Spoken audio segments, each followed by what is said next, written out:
हमसे जुड़े रहने के लिए हमारे channel Arun Kumar Shukla science tech को सब्सक्राइब करें। न्यू अपडेट्स पाने के लिए बेल को दबाएं और ग्रुप चैट और क्वेश्चन पूछने के लिए दिए गए नंबर पर मैसेज करें। प्यारे बच्चों, आज हम लोग हमारे आसपास की वस्तुओं के बारे में, हम लोगों ने पीछे द्रव्य की अवस्थाओं के बारे में पढ़ा था कि द्रव्य की कितनी अवस्थाएं होती हैं। तो वहां हम लोग ठोस, द्रव, गैस और उनके गुणों के बारे में पढ़ा था। आज बच्चों हम लोग सीखेंगे कि जो द्रव्य की अवस्थाएं होती हैं उन पर तापमान परिवर्तन का प्रभाव क्या पड़ता है। अब बच्चों यहां पर अगर हम लोग ध्यान से देखें तो ये ठोस अवस्था है, ये द्रव अवस्था है और ये गैस अवस्था है।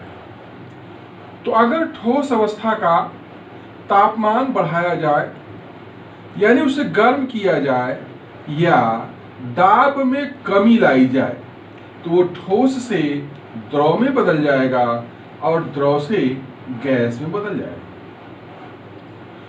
अगर बच्चों उसे ठंडा किया जाए, इस गैस को, या दाब में वृद्धि की जाए, तब गैस को द्रव में बदल सकते हैं और द्रव को ठोस में बदल सकते हैं।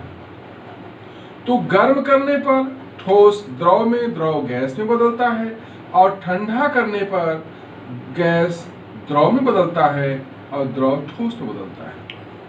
अब बच्चों हम लोग एक और चीज देख रहे हैं कि ठोस को सीधे हम लोग गैस में परिवर्तित कर सकते हैं और गैस को सीधे ठोस में, लेकिन ये सब में नहीं होता, ये कुछ पदार्थों में पाया जाता है। तो हम लोग एक एक की यहां चर्चा करेंगे। अब पहले बच्चों हम लोग गलन एवं गलनांक की चर्चा करेंगे। बच्चों जो ठोस अवस्था होता है, ठोस अवस्था में जो पदार्थ के कण होते हैं वो काफी नजदीक होते हैं और उनके कणों के मध्य लगने वाला आकर्षण बल प्रबल होता है। लेकिन जब हम ठोस अवस्था को गर्म करते हैं तो वो द्रव में परिवर्तित हो जाता है, यानी ठोस पिघल करके द्रव बन जाता है। तो गर्म करने पर ठोस अवस्था से द्रव अवस्था में परिवर्तित होने की प्रक्रिया को हम लोग गलन कहते हैं। क्या कहते हैं? गलन। तो यहाँ पे देख रहे हैं कि ठोस को जब हम गर्म कर रहे हैं, द्रव बन रहा है, तो इस प्रक्रिया को क्या कहेंगे? गलन कहेंगे। अब बच्चों जो गलन होता है वह एक निश्चित ताप पर होता है। तो जिस निश्चित ताप पर ठोस अवस्था से द्रव अवस्था में परिवर्तन होता है उसे हम लोग गलनांक कहते हैं या मेल्टिंग पॉइंट कहते हैं। गलनांक या मेल्टिंग पॉइंट कहते हैं। यहां पर बच्चों दिया गया जैसे बर्फ है, तो बर्फ ठोस है।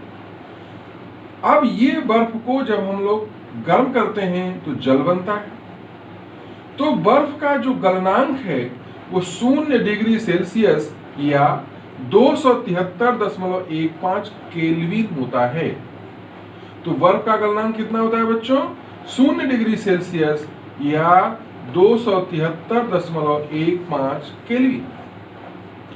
एक चीज और ध्यान रखना है बच्चों, जब बर्फ को गर्म करते हैं और वो जल में परिवर्तित होता है तो इस पूरी प्रक्रिया के दौरान तापमान में परिवर्तन नहीं होता।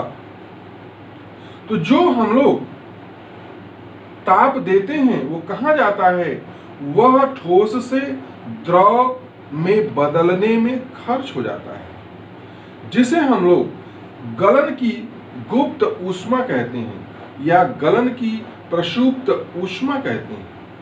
तो गलन की गुप्त ऊष्मा क्या होगी? यानी वायुमंडलीय दाब पर 1 किलोग्राम ठोस को बिना ताप में परिवर्तन किए द्रव अवस्था में परिवर्तित करने के लिए जो ऊष्मा की आवश्यकता होती है उसे गलन की गुप्त ऊष्मा कहते हैं। क्या कहते हैं बच्चों?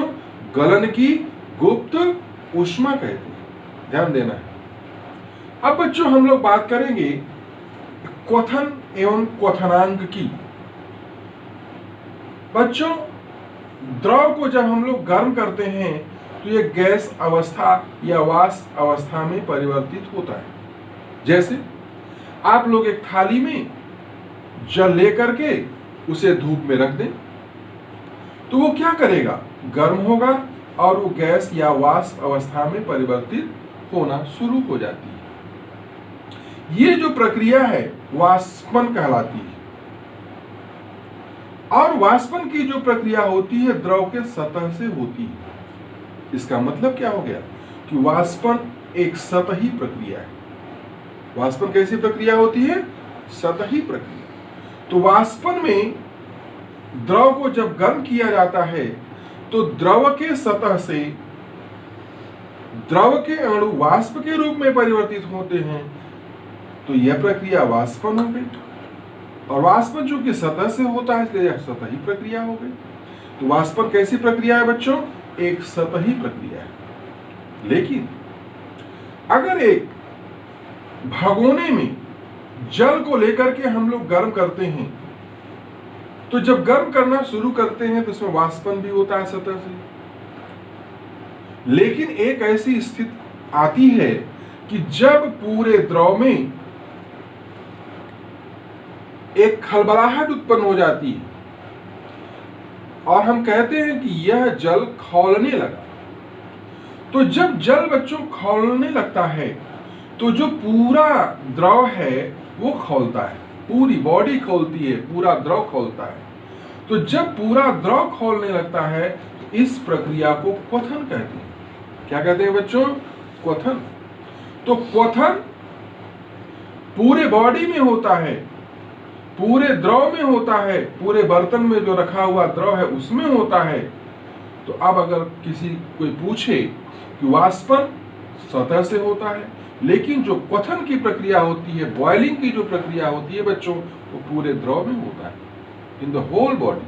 बात समझ में आ गई? अब बच्चों ये चीज ध्यान रखना है कि वाष्पन तो प्रत्येक ताप पर होता है। यानी वाष्पन एवापोरेशन की जो प्रक्रिया होती है वह पहली चीज तो सतह से होती है, सतही प्रक्रिया है और ये हर ताप पर होता है, एवरी टेम्परेचर। लेकिन जो क्वथन होता है बच्चों यह हर ताप पर नहीं होता, यह एक निश्चित ताप पर होता है। यह एक निश्चित ताप पर। तो अब जिस निश्चित ताप पर क्वथन होता है उसे क्वथनांक या बॉइलिंग पॉइंट कहते हैं। क्वथनांक या बॉइलिंग पॉइंट कहते हैं। तो एक वायुमंडलीय दाब पर जो जल का क्वथनांक होता है बच्चों वो 100 डिग्री सेल्सियस होता है। कितना होता है? 100 डिग्री सेल्सियस या 373.15 केल्विन होता है। ध्यान देना है।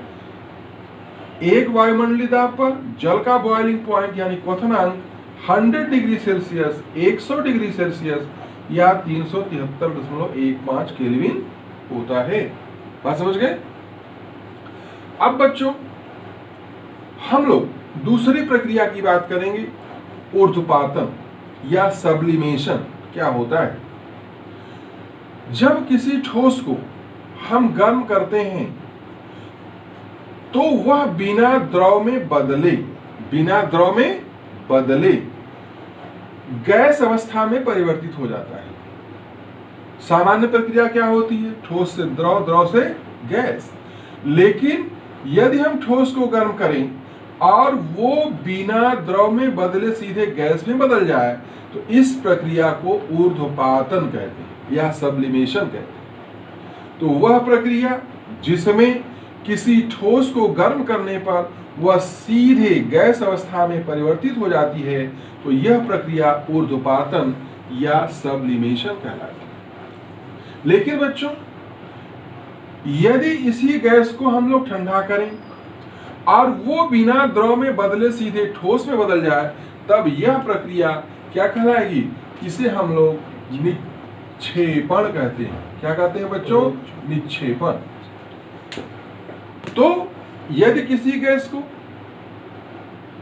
ठंडा करें और वो बिना द्रव में बदले सीधे ठोस में बदल जाए तो यह प्रक्रिया क्या कहलाती है? निक्षेपण। तो ऊर्ध्वपातन की जो विपरीत प्रक्रिया है वह क्या है? निक्षेपण।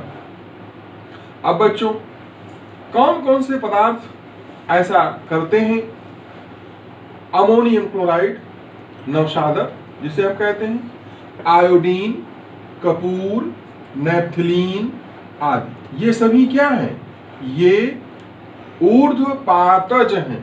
क्या है? ऊर्ध्वपातज।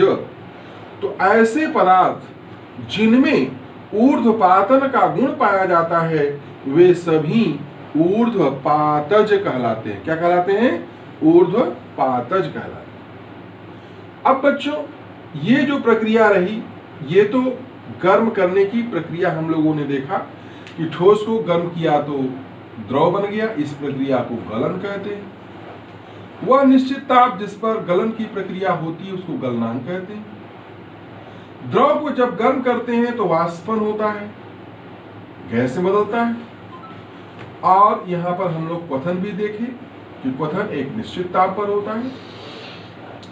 लेकिन बच्चों जब हम ठंडा करते हैं, अब हम उल्टी प्रक्रिया की तरफ चलते हैं। जब गैस को ठंडा करते हैं द्रव में बदलता है तो इसे हम लोग द्रवण या संघनन कहते हैं। द्रवण या संघनन।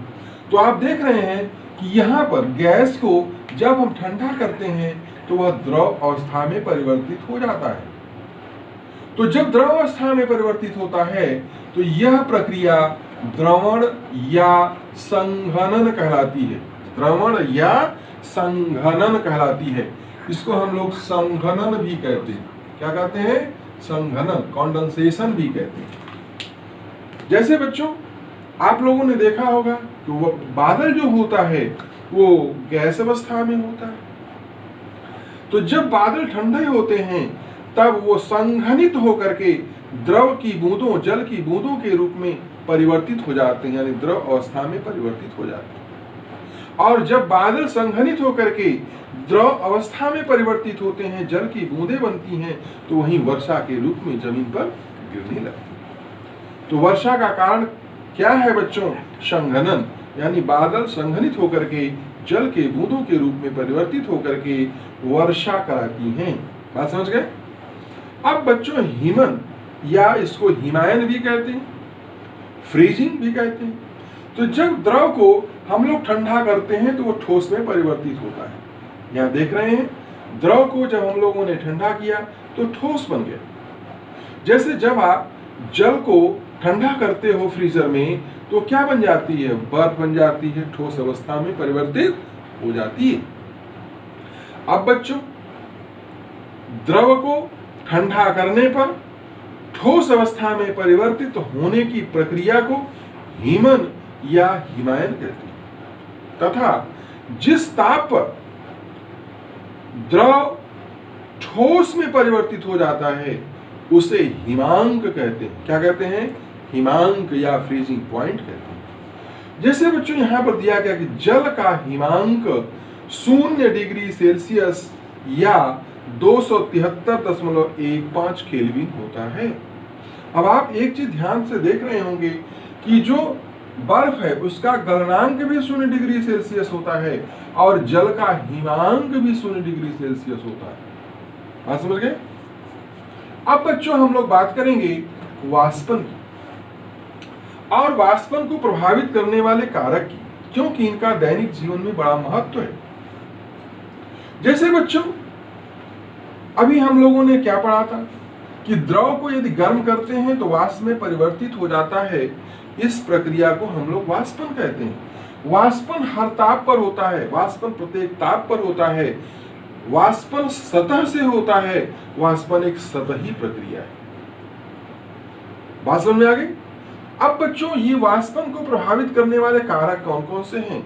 कौन कौन से ऐसे कारक हैं जो वाष्पन को प्रभावित करते हैं, यानी वाष्पन की दर को कम करते हैं या अधिक करते हैं, परिवर्तित करते हैं? तो यहाँ पर बच्चों ये 4 कारक तुम्हारे सामने हैं। पहला कारक है टेम्परेचर, तापमान। अगर बच्चों किसी द्रव का तापमान हम लोग बढ़ाते हैं तो वहां वाष्पन की दर बढ़ जाती है। वाष्पन की दर क्या करती है? बढ़ जाती है। जैसे बच्चों अगर हम लोग एक थाली में जल को लेकर के कमरे के अंदर रख दें और एक थाली में जल को लेकर के हम लोग धूप में रख दें, तो किसमें वाष्पन की दर अधिक होगी? जो जल कहां रखा गया है? धूप में रखा गया है। क्यों? क्योंकि वहां तापमान अधिक है। तो तापमान अधिक होने के कारण वाष्पन की दर बढ़ जाती है, ध्यान रखना है। और तापमान कम होने पर वाष्पन की दर घट जाती है। दूसरा है बच्चों सतह का क्षेत्रफल, यानी कि सतह का क्षेत्रफल वाष्पन की दर को प्रभावित करता है। अब जैसे बच्चों एक गिलास में पानी रख दें हम लोग और एक थाली में रख दें, तो जो गिलास के क्षेत्रफल है सतह का, जो उसके मुंह का क्षेत्रफल है वो कम है, लेकिन जो थाली का क्षेत्रफल वो क्या होगा? बड़ा होगा। और जब थाली का क्षेत्रफल बड़ा होगा तो वहां वाष्पन की दर अधिक होगी। तो सतह का क्षेत्रफल बढ़ने पर वाष्पन की दर बढ़ जाती है और सतह का क्षेत्रफल कम होने पर वाष्पन की दर कम हो जाती है। तीसरा है बच्चों आर्द्रता, नमी। नमी भी वाष्पन को प्रभावित करती है। जैसे बच्चों आप लोगों ने देखा होगा कि गर्मी के दिनों में वातावरण शुष्क होता है, लेकिन वहीं बरसात के दिनों में या जाड़े के दिनों में वायु में आर्द्रता होती है। तो जरा आप सोचो कि यदि गर्मी में हम लोग भीगे कपड़े को सुखाने के लिए रखते हैं तो क्या होता है, और हम लोग जाड़े या बरसात में अगर सूखे कपड़े को, गीले कपड़े को सुखाने के लिए रखते हैं तो क्या होता है। तो बच्चों गर्मी के दिनों में कपड़ा हमारा जल्दी सूख जाता है, लेकिन जाड़े के दिनों में या बरसात के दिनों में वही हमारा कपड़ा देर से सूखता है। क्यों देर से सूखता है? क्योंकि गर्मी के दिनों में आर्द्रता कम होती है और वाष्पन की दर अधिक होती है, बढ़ जाती है। लेकिन बरसात के दिनों में या जाड़े के दिनों में आर्द्रता अधिक होने के कारण वाष्पन की दर कम हो जाती है। और चूंकि बच्चों कपड़ा सूखता है वाष्पन के कारण ही, इसलिए आर्द्रता अधिक होने के कारण वाष्पन की दर कम हो जाती है और आर्द्रता कम होने पर वाष्पन की दर बढ़ जाती है।